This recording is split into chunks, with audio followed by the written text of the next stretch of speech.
ਸਾਂਝੇ ਕਰਾਂਗੇ। ਡਾਕਟਰ ਸਾਹਿਬ ਸਾਨੂੰ ਆਪਣੇ ਵਿਚਾਰ ਦੱਸਣਗੇ। ਜੀ ਡਾਕਟਰ ਸਾਹਿਬ ਕੀ ਕਹਿਣਾ ਚਾਹੋਗੇ?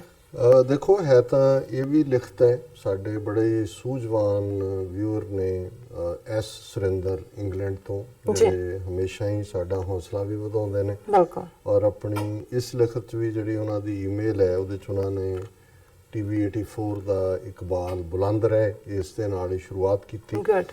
ਔਰ ਜਿਹੜਾ ਇਸ਼ੂ ਉਹਨਾਂ ਨੇ ਆਪਣੀ, ਕਿਉਂਕਿ ਉਹਨਾਂ ਦੀ ਲਿਖਤ ਬੜੀ ਫੋਕਸਡ ਹੁੰਦੀ ਹੈ, ਹਾਈਲੀ ਇੰਟੈਲੈਕਟ ਦੇ ਪੱਖ ਤੋਂ ਉਹ ਸਾਰੇ ਨੂੰ ਦਾ ਮੁਤਾਲਿਆ ਕਰਦੇ ਨੇ।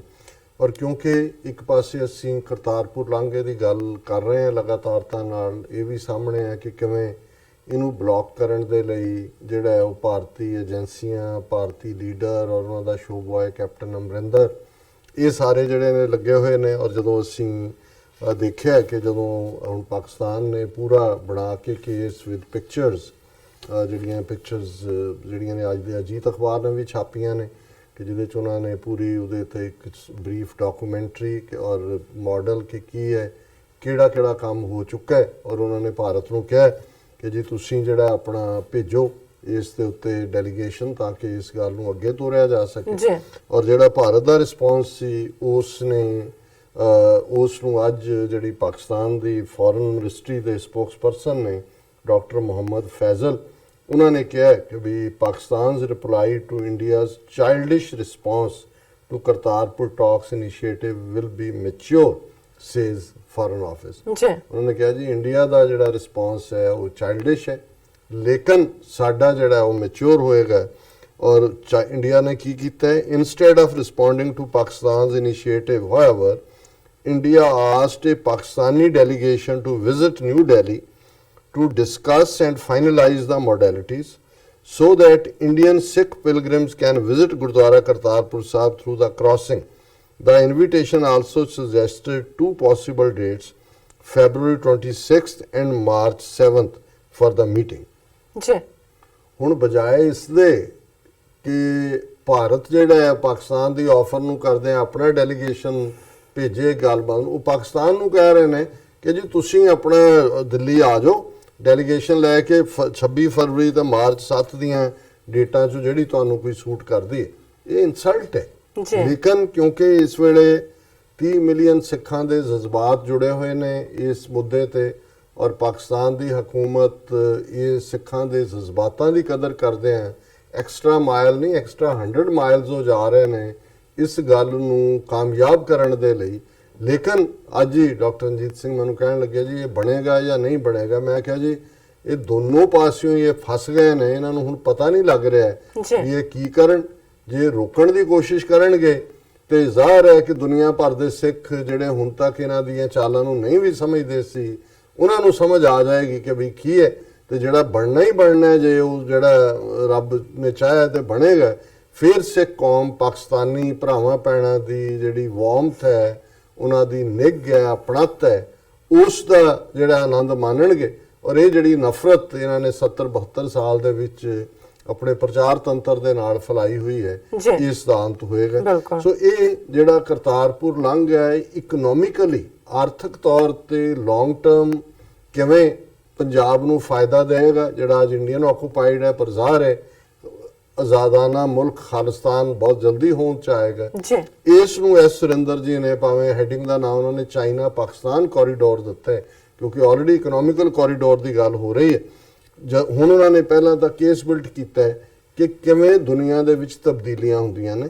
ਭਾਰਤ ਕਦੇ ਰੂਸ ਦਾ ਇਤਿਹਾਦੀ ਸੀ, ਪਾਕਿਸਤਾਨ ਕਦੇ ਅਮਰੀਕਾ ਦਾ ਇਤਿਹਾਦੀ ਸੀ, ਲੇਕਿਨ ਸਮੇਂ ਦੀ ਗੱਲ ਹੈ ਅੱਜ ਗਲੋਬਲ ਸਥਿਤੀ ਬਦਲ ਗਈ ਹੈ। ਔਰ ਦਰਸ਼ਕ ਸਕਰੀਨ ਤੇ ਜਿਹੜਾ ਵੀਰ ਐਸ ਸੁਰਿੰਦਰ ਜੀ ਨੇ ਮੈਪ ਡਰਾ ਕੀਤਾ ਹੈ ਉਹ ਜਿਹੜਾ ਕੋਰੀਡੋਰ ਦਾ, ਕਿ ਕਿਵੇਂ ਇਹ ਅਟਾਰੀ ਤੱਕ ਪੰਜਾਬ ਤੱਕ ਪਹੁੰਚ ਕੇ ਪੰਜਾਬ ਨੂੰ ਫਾਇਦਾ ਪਹੁੰਚਾ ਸਕਦਾ ਹੈ। ਉਹਨਾਂ ਨੇ ਕਿਹਾ ਵੀ ਇਹ ਅੱਜ ਗਲੋਬਲ ਸਥਿਤੀ ਬਦਲ ਗਈ ਹੈ।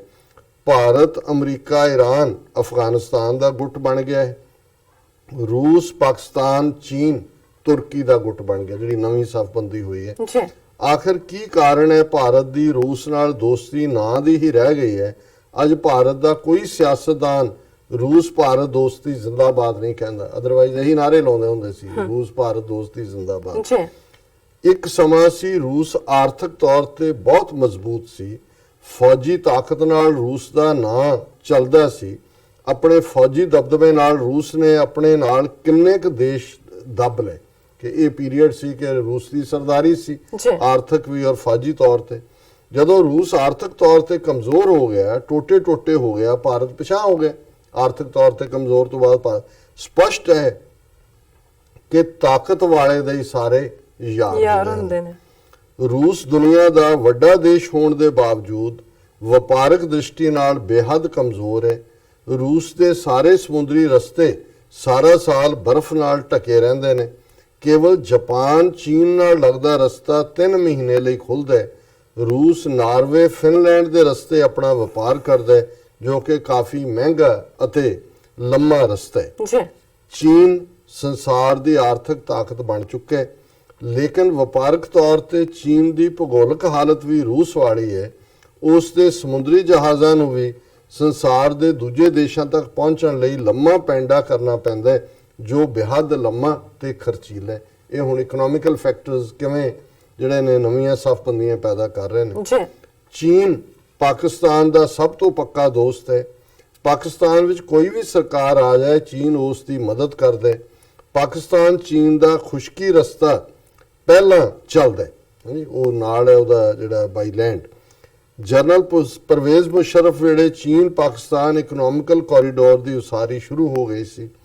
ਪਾਕਿਸਤਾਨ ਦੇ ਸੂਬੇ ਬਲੋਚਿਸਤਾਨ ਦੀ ਬੰਦਰਗਾਹ ਗਵਾਦਰ ਦੀ ਪੋਰਟ ਦੀ ਉਸਾਰੀ ਸ਼ੁਰੂ ਹੋ ਚੁੱਕੀ ਹੈ। ਚੀਨ ਤੋਂ ਗਵਾਦਰ ਤੱਕ ਰੇਲਵੇ ਲਾਈਨ ਵੱਡੀ ਸੜਕ ਦੀ ਉਸਾਰੀ ਸ਼ੁਰੂ ਹੋ ਚੁੱਕੀ ਹੈ ਕਿ ਆਲਰੇਡੀ ਇਕਨੋਮਿਕਲ ਕੋਰੀਡੋਰ ਦੇ ਉੱਤੇ ਕੰਸਟਰਕਸ਼ਨ ਵਰਕ ਚੱਲ ਰਿਹਾ ਜੀ। ਕਿਉਂਕਿ ਰੂਸ ਨੂੰ ਇਸ ਦਾ ਬੇਹੱਦ ਫਾਇਦਾ ਹੈ। ਉਸ ਨੇ ਵੀ ਪਾਕਿਸਤਾਨ ਨਾਲ ਹੱਥ ਮਿਲਾ ਲਿਆ।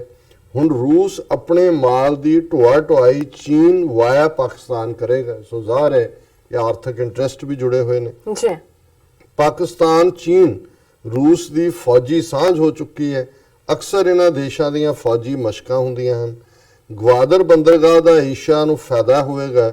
ਗਵਾਦਰ ਮਿਡਲ ਈਸਟ ਨੂੰ ਵੀ ਪ੍ਰਭਾਵਿਤ ਕਰੇਗਾ, ਜਿਸ ਦਾ ਮੁੱਖ ਕਾਰਨ ਭੂਗੋਲਿਕ ਤੌਰ ਤੇ ਗਵਾਦਰ ਬਹੁਤ ਚੰਗੀ ਜਗ੍ਹਾ ਤੇ ਹੈ, ਜਿਸ ਨਾਲ ਪਾਕਿਸਤਾਨ ਨੂੰ ਆਰਥਿਕ ਤੌਰ ਤੇ ਬਹੁਤ ਫਾਇਦਾ ਹੋਏਗਾ। ਕੁਝ ਸਾਲਾਂ ਵਿੱਚ ਪਾਕਿਸਤਾਨ ਪੈਰਾਂ ਤੇ ਖੜਾ ਹੋ ਜਾਵੇਗਾ। ਹੁਣ ਸਿੱਖ ਫੈਕਟਰ ਕੀ ਹੈ? ਜੀ। ਕਰਤਾਰਪੁਰ ਸਾਹਿਬ ਦਾ ਕੋਰੀਡੋਰ ਖੁੱਲ ਰਿਹਾ ਹੈ। ਮੇਰੇ ਮੁਤਾਬਕ ਕਰਤਾਰਪੁਰ ਕੋਰੀਡੋਰ ਨੇ ਪੰਜਾਬ ਦੀ ਤਰੱਕੀ ਦਾ ਰਾਹ ਖੋਲ ਦਿੱਤਾ ਹੈ। ਕਰਤਾਰਪੁਰ ਕੋਰੀਡੋਰ ਦਾ ਰਾਹ ਚੀਨ ਪਾਕਿਸਤਾਨ ਕੋਰੀਡੋਰ ਨਾਲ ਮਿਲ ਸਕਦਾ ਹੈ। ਹੁਣ ਉਧਰ ਵੀ ਕੋਰੀਡੋਰ ਹੈ, ਵਰਲਡ ਵੀ ਕੋਰੀਡੋਰ ਹੈ, ਇੱਧਰ ਵੀ ਕਰਤਾਰਪੁਰ ਇਹ ਮਿਲ ਸਕਦਾ। ਇਸ ਨਾਲ ਜਿਸ ਨਾਲ ਪੰਜਾਬ ਤਰੱਕੀ ਦੇ ਰਸਤੇ ਤੇ ਪੈ ਸਕਦਾ ਹੈ। ਸਾਡੀ ਖੇਤੀ ਵਪਾਰ ਦੀਆਂ ਜਿਣਸਾਂ ਯੂਰਪ ਅਮਰੀਕਾ ਤਾਈਂ ਸੌਖੀਆਂ ਪੁੱਜ ਸਕਦੀਆਂ ਹਨ। ਇਮਰਾਨ ਖਾਨ ਸਾਹਿਬ ਨੇ ਭਾਰਤ ਵੱਲ ਦੋਸਤੀ ਦਾ ਹੱਥ ਵਧਾਇਆ, ਲੇਕਿਨ ਭਾਰਤ ਵੱਲੋਂ ਗਾਲੀ ਗਲੋਚ ਕੀਤੀ ਗਈ ਹੈ। ਉਸ ਤੋਂ ਲੱਗਦਾ ਹੈ ਅਸੀਂ ਆਪਣੀ ਤਰੱਕੀ ਲਈ ਗੰਭੀਰ ਨਹੀਂ। ਦੁਸ਼ਮਣੀ ਵਾਲਾ ਰਵੱਈਆ ਜਿਉਂ ਦਾ ਤਿਉਂ ਕਾਇਮ ਹੈ, ਭਾਰਤ ਦੇ ਪੱਖ ਤੋਂ ਨਾ ਕਿਹਾ। ਜੀ। ਸਾਡੇ ਵਾਲੇ ਪਾਸੇ ਜਿਵੇਂ ਕਰਤਾਰਪੁਰ ਕੋਰੀਡੋਰ ਦੀ ਉਸਾਰੀ ਜੂਨ ਦੀ ਤੋਰੇ ਤੁਰ ਰਹੀ ਹੈ, ਇਸ ਨਾਲ ਨਿਤ ਨਵੇਂ ਸ਼ੰਕੇ ਪੈਦਾ ਹੋ ਰਹੇ ਹਨ ਕਿ ਭਾਰਤ ਦਾ ਤਾਂ ਇੰਟਰਸਟ ਨਹੀਂ ਹੈ। ਪਾਕਿਸਤਾਨ 'ਚ 35% ਤੋਂ ਜ਼ਿਆਦਾ ਕੰਮ ਹੋ ਚੁੱਕਾ ਹੈ। ਅੱਜ ਪੰਜਾਬ ਦੀ ਮੰਦੀ ਆਰਥਿਕਤਾ ਨੂੰ ਚੀਨ ਪਾਕਿਸਤਾਨ ਕੋਰੀਡੋਰ ਦੀ ਸਖਤ ਲੋੜ ਹੈ। ਭਾਰਤ ਪੰਜਾਬ ਦੀ ਇੰਡੀਅਨ ਆਕੂਪਾਈਡ ਪੰਜਾਬ ਦੀ ਇਕਨੋਮੀ ਨੂੰ ਅੱਜ ਇਹ ਸਾਡੇ ਅੱਗੇ ਸਵਾਲ ਹੈ ਕਿ ਅਸੀਂ ਖੁਸ਼ਹਾਲੀ ਨੂੰ ਚੁਣਨੇ ਜਾਂ ਬਰਬਾਦੀ ਨੂੰ ਚੁਣਨੇ।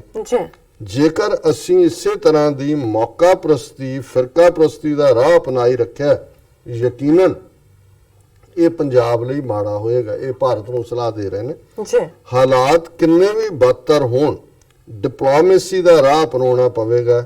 ਦੋ ਦੇਸ਼ ਜਿੰਨੀ ਮਰਜ਼ੀ ਲੰਮੀ ਜੰਗ ਲੜ ਲੈਣ, ਇੱਕ ਦਿਨ ਟੇਬਲ ਤੇ ਆਉਂਦੇ ਹਨ। ਸੋ ਇਹਨਾਂ ਨੇ ਇੱਕ ਕਾਮਨ ਨਿਊਟਰਲ ਪਰਸਪੈਕਟਿਵ ਤੋਂ ਇਹ ਕਿਹਾ, ਭਾਰਤ ਨੂੰ ਸਲਾਹ ਦਿੱਤੀ ਹੈ ਕਿ ਭਾਈ ਅਲਟੀਮੇਟਲੀ ਡਿਪਲੋਮੇਸੀ ਰਾਹ ਹੈ ਔਰ ਇਹਦੇ 'ਚ ਫਾਇਦਾ ਹੈ। ਪਰ ਜਿਸ ਪੰਜਾਬ ਦਾ ਫਾਇਦਾ ਵੀਰ ਐਸ ਸੁਰਿੰਦਰ ਤੱਕ ਰਹੇ ਨੇ ਇਸ ਕੋਰੀਡੋਰ ਲਈ, ਉਸ ਪੰਜਾਬ ਨੂੰ ਤਾਂ ਬਰਬਾਦ ਕਰਨ ਦਾ ਏਜੰਡਾ ਹੈ ਜਿਨ੍ਹਾਂ ਦੇ ਕੋਲ ਦਿੱਲੀ ਦੀ ਹਕੂਮਤ ਹੈ। ਸੋ ਉਹਨਾਂ ਨੂੰ ਤਾਂ ਕਰਤਾਰਪੁਰ ਕੋਰੀਡੋਰ ਇਹ 4 ਮੀਲ ਐ ਲੱਗਦਾ ਜਿਵੇਂ 4 ਮੀਲ ਲੰਬੇ ਨਾਗ ਨੇ ਉਹਨਾਂ ਨੂੰ ਦੱਸ ਲਿਆ। ਹੁਣ ਉਹ ਮੰਤਰ ਲੱਭ ਰਹੇ ਨੇ, ਕੋਈ ਮੰਤਰੀ ਲੱਭ ਰਹੇ ਨੇ ਜਿਹੜਾ, ਪਰ ਨਾਗ ਦੇ ਡੱਸੇ ਦਾ ਕਹਿੰਦੇ ਪਾਣੀ ਨਹੀਂ ਮੰਗਦਾ। ਇਹ ਹੁਣ ਜਾਣਗੇ ਇਹਨਾਂ ਦੀ ਜਿਹੜੀ ਹੈ ਰਾਮ ਨਾਮ ਸਤ ਹੈ, ਹਰ ਕਾ ਨਾਮ ਸਤ ਹੈ, ਜਿਹੜੇ ਉਹ ਆਪਣੇ ਮੁਰਦੇ ਨੂੰ ਲਈ ਜਾਂਦੇ, ਕਹਿ ਰਹੇ ਹੁੰਦੇ ਨਾ ਰਾਮ ਨਾਮ। ਹੁਣ ਇਹ ਅਲਟੀਮੇਟ ਸੱਤ ਹੈ ਕਿ ਖਾਲਿਸਤਾਨ ਸੱਤ ਹੈ, ਕਰਤਾਰਪੁਰ ਕੋਰੀਡੋਰ ਸੱਤ ਹੈ, ਔਰ ਇਹਨਾਂ ਦਾ ਜਿਹੜਾ ਹੈ ਉਹ ਪਏਗਾ। ਹਾਂ ਨਹੀਂ ਪੈ ਨਹੀਂ ਜਾਣਾ, ਪੈ ਗਿਆ ਜੀ ਡਾਕਟਰ ਸਾਹਿਬ, ਇਹਨਾਂ ਦਾ ਘੁੱਗਾ ਚਿੱਤ ਹੋ ਗਿਆ। No doubt. ਹੁਣ ਆਪਾਂ ਮੈਸੇਜ ਲੈਂਦੇ ਆ। ਠੀਕ ਹੈ ਡਾਕਟਰ ਸਾਹਿਬ। ਬਾਦ ਸਿੰਘ ਸਾਨੂੰ ਲਿਖਦੇ ਨੇ, ਇਹ ਲਿਖਦੇ ਨੇ ਕਿ ਵਾਹਿਗੁਰੂ ਜੀ ਕਾ ਖਾਲਸਾ ਵਾਹਿਗੁਰੂ ਜੀ ਕੀ ਫਤਿਹ। ਅਬਦੁਲ ਰਸ਼ੀਦ ਸਾਨੂੰ ਤੁਹਾਨੂੰ ਲਿਖਦੇ ਨੇ, ਡਾਕਟਰ ਸਾਹਿਬ ਸਲਾਮ। ਬਿਲਾਵਲ ਸ਼ਾਹਜਾਦ ਲਿਖਦੇ ਨੇ, ਡਾਕਟਰ ਸਾਹਿਬ ਸਲਾਮ, ਸਤਿ ਸ਼੍ਰੀ ਅਕਾਲ। ਮੈਂ ਤੁਹਾਡਾ ਬੜਾ ਫੈਨ ਆ, ਰੱਬ ਤੁਹਾਨੂੰ ਚੜ੍ਹਦੀ ਕਲਾ ਵਿੱਚ ਰੱਖੇ, ਲਵ ਯੂ। ਅਸੀਂ ਆਪਣੇ ਪੰਜਾਬੀ ਵੀਰਾਂ ਦੇ ਨਾਲ ਆ, ਭਾਵੇਂ ਕੁਝ ਵੀ ਹੋ ਜਾਵੇ। ਪੰਜਾਬ ਜ਼ਿੰਦਾਬਾਦ, ਖਾਲਿਸਤਾਨ ਜ਼ਿੰਦਾਬਾਦ। ਫਿਰ ਉਹਨਾਂ ਦਾ ਮੈਸੇਜ ਹੈ ਕਿ ਸਿੱਖ ਮੁਸਲਿਮ ਭਰਾ ਨੇ, ਅਸੀਂ ਤੇ ਆਪਣੇ ਪੰਜਾਬੀ ਹੋਣ ਤੇ ਅੱਲਾ ਦਾ ਸ਼ੁਕਰ ਕਰਦੇ ਆ, ਖਾਲਿਸਤਾਨ ਜ਼ਿੰਦਾਬਾਦ। ਡਾਕਟਰ ਸਾਹਿਬ ਤੁਹਾਡੀ ਹਿੰਮਤ, ਤੁਹਾਡੀ ਆਈ ਡੋਨਟ ਨੋ ਹਿਦਮਤ, ਹਾਂਜੀ, ਆਪਣੀ ਕੌਮ ਲਈ ਖਿਦਮਤ, ਆਪਣੀ ਕੌਮ ਲਈ ਕਦੀ ਵੀ ਕੋਈ ਨਾ ਨਹੀਂ ਭੁਲਾ ਸਕਦਾ। ਠੀਕ ਹੈ। ਸਾਨੂੰ ਬਾਦ ਸਾਹਿਬ ਲਿਖਦੇ ਨੇ, ਵੈਰੀ ਟਰੂ ਡਾਕਟਰ ਸਾਹਿਬ, science and spiritual development are different. And Surinder Singh ਲਿਖਦੇ ਨੇ, ਵਾਹਿਗੁਰੂ ਜੀ TV 84 ਦਾ 17 ਬੁਲੰਦ ਰੱਖੇ। ਤੁਸੀਂ ਮੇਰੇ ਖਿਆਲ ਈਮੇਲ ਜਿਹੜੀ ਸਾਂਝੀ ਕੀਤੀ ਹੈ ਜੀ, ਉਹਦਾ ਸੀ ਹੈਡਿੰਗ। ਔਰ ਬਾਦ ਸਿੰਘ ਸਾਹਿਬ ਲਿਖਦੇ ਨੇ, as 2020 is near, war is going to fierce. And ਫਿਰ ਲਿਖਿਆ ਬਾਦ ਸਿੰਘ ਜੀ ਫੀਅਰਸ। ਐਂਡ ਉਹਨਾਂ ਲਿਖਿਆ ਫਿਰ, government is trying to hack 2020 top supporters and leaders. And Preeti Bajwa ਸਾਨੂੰ ਲਿਖਦੇ ਨੇ, ਸਤਿ ਸ਼੍ਰੀ ਅਕਾਲ ਜੀ, ਥੈਂਕਸ ਵੈਰੀ ਨਾਈਸ।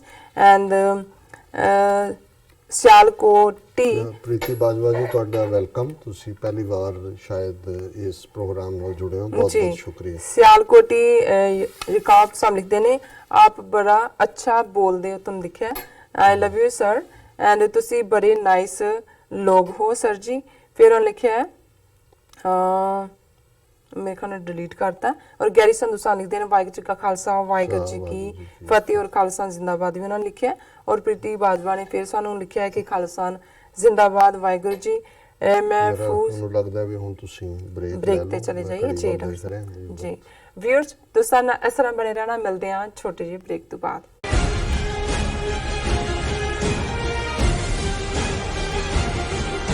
4 ਫਰਵਰੀ 1986 ਨੂੰ ਵਾਪਰੇ ਸਾਕਾ ਨਕੋਦਰ ਦੇ ਨੌਜਵਾਨ ਸ਼ਹੀਦਾਂ ਦੀ 33ਵੀਂ ਵਰ੍ਹੇਗੰਢ ਮੌਕੇ 3 ਫਰਵਰੀ 2019 ਦਿਨ ਐਤਵਾਰ ਨੂੰ